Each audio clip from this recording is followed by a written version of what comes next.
네, 여러분 안녕하세요. 뉴스설입니다. 이재명 대표를 중심으로 한 민주당, 역시 행동하는 민주당으로 변화된 모습입니다.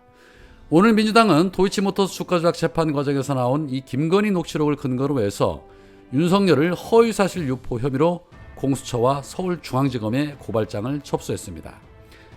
박성준 대변인은 윤석열이 후보이던 때 김건희의 주가 조작 혐의에 관한 질문이 있었는데 이를 부인했다. 지금 보니 주가 조작 사실이 명명백백해서 당시 후보의 발언이 허위사실 유포에 해당된다는 것이다 라고 말했고, 김승원 법률위원장은 정확히는 당선 목적의 허위사실 공표 혐의라며 최저 500만 원 이상의 중범죄라 당선 무효가 될 수도 있는 내용이다 라고 밝혔습니다.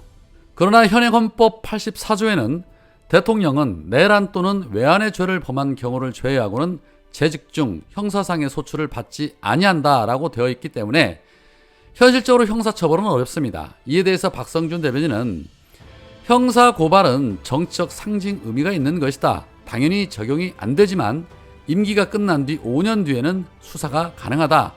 관련자 고발도 검토하고 있다라고 말했고, 김승원 의원은 후보자 시절에 저지른 범죄에 대한 고발이고 선거 후 6개월이 되는 9월 9일이 공소시효 만료라며 대통령 재직 시에는 형사소추 받지 않아서 일단은 공소시효가 정지가 되지만 퇴임 이후 다시 시효가 시작돼서 그때 얼마든지 처벌받을 수 있기 때문에 9월 9일 이전에 접수하는 것이다 라고 밝혔습니다. 아주 좋습니다. 지금 당장 현행법상 책임을 묻지 못하더라도 나중에라도 반드시 그 책임 물어야지요. 민주당 잘하고 있습니다.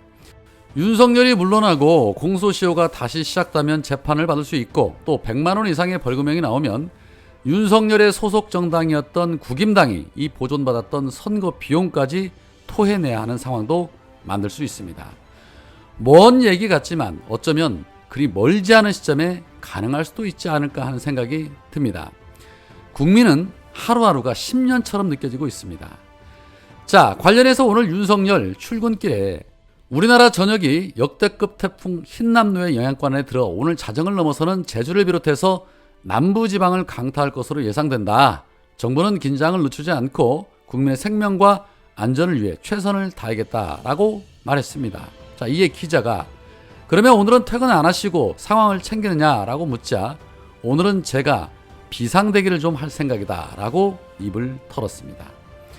지난 폭우 때 국민들로부터 호되게 비난을 받고 난 뒤에 이제는 아주 대놓고 생색을 내며 생쇼하는 그런 모습입니다. 비 오는데 집에서 술 먹는 대신 행여 몰래 집무실에서 술 먹고 대기하는 건 아닐런지 모르겠습니다. 뭘 해도 믿음이 가질 않아서 말이죠. 오늘은 여기까지입니다. 고맙습니다.